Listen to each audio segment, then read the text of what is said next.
we all know how wonderful this therapy is and how many lives have been saved. But the basic, the step in CRT implantation is finding the right place, right vein, and taking your LV lead down there and having a good threshold, and then ensuring more than 99% of IV pacing. And this is not a vein or a particular, posterolateral vein or posterior vein. It's a territory, it's a large area where you get the latest activation. So we look for QLV and then finally settle. So, but anatomy is very important. One should know where we should place our LV lead. And these are the possible targets, the posterolateral vein and posterior vein. Sometimes they're also called as lateral cardiac vein.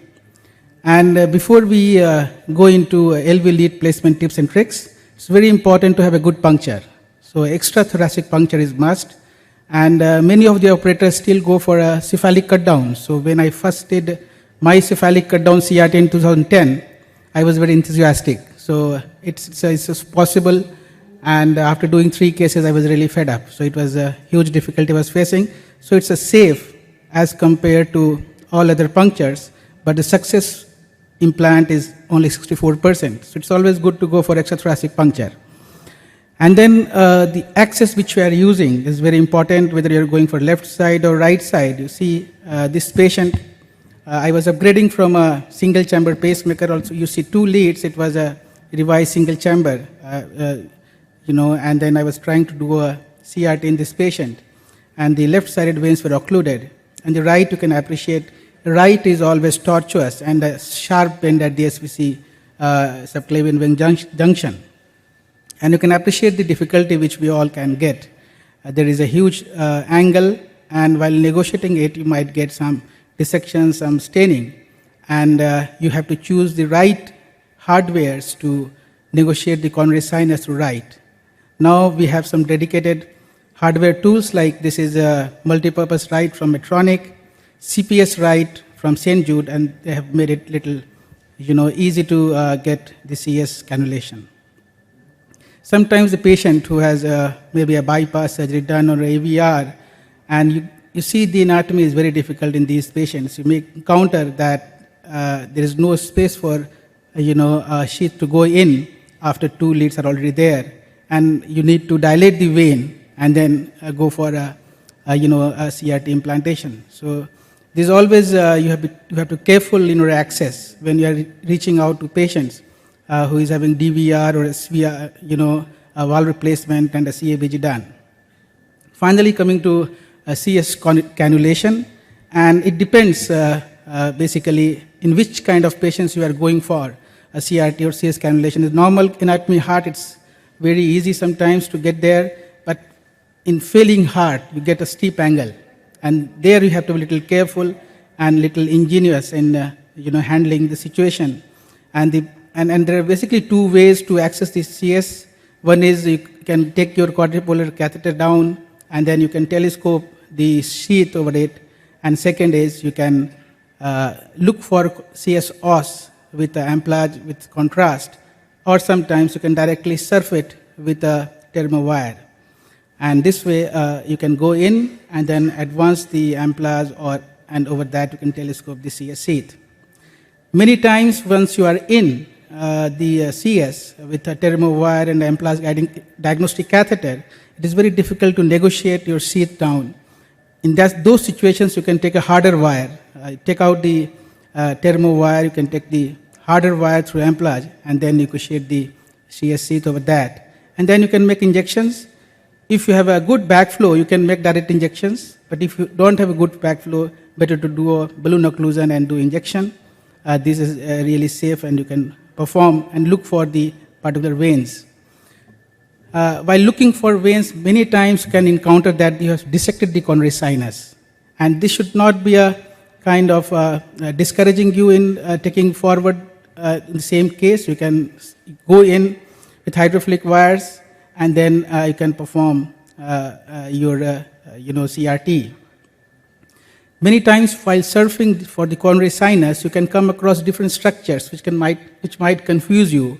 Like this case which we had a large thibation vein which was a singular thibation vein which was hugely enlarged, and we were really at a cross, whether this is a CS which is not, which has got dissected or something, what has happened, and then we could got the normal CS, and then we could do the procedure, we publish that. Many times you can get a vein of Marshall coming from great cardiac vein, and you go in and try to do the procedure, and you injure the CS, and it can lead to pericardium. After finding a proper vein, then finally comes this support, which is very much needed in many situations. And support can be initially increased by taking your wire, you see the coronary wire, through collaterals into the main coronary sinus. Sometimes you can take this coronary sinus through, it can snare that coronary wire and make a rail over that. And sometimes you can take a body wire and it does the job.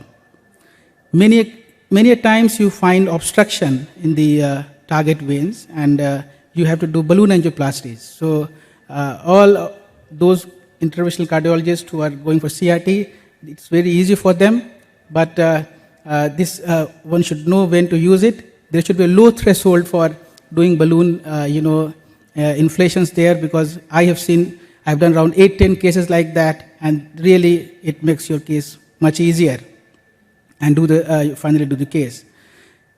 When you're taking subselect catheters, it's not only pointing the subselect catheter tip to the branch which is going to work, but you have to take your subselect down inside the vein. Only then you can see the tortuous vein, and then finally the subselect dips in, and it allows you and gives you the strength and support to take your alveoli down.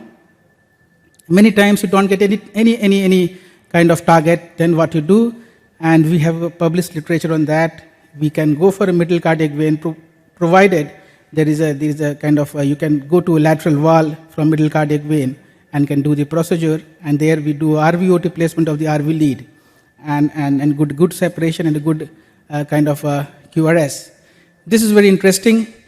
I was doing this case on patients with a wide QRS LBB, 160 millisecond, and this was the angio. Levophase, we can make out two targets, which is highlighted there. And when we went in for a case, this was a left persistent left SVC to coronary sinus. Then I had to go to right, and then you can appreciate the steep angle and a large dilated coronary sinus, and that was the flow. And none of the subselect catheter was sitting in. The kind of angle was so angulated. And then we had to take a JR diagnostic catheter, and then the coronary guide wire, then make a rail, and then finally I could do the procedure. So you can counter these variants, abnormal situations, and with these techniques you can do the procedure. Finally, what are the situations? Because the future lies in CSP and optimized CRT. What are the situations where you'd like to go for additional LV lead with a left bundle lead? So situations like a very wide QRS, something like that, and you get a optimized CRT and get a QRS narrowing of this, and many times you get to have a ECG, which is basically a RBB with left axis. So CRT is not possible here. You have to go for an optimized CRT, good LV placement, and then finally you get a QRS after optimization, this one.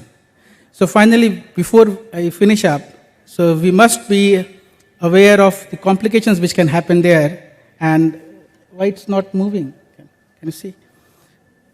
And you can injure CS.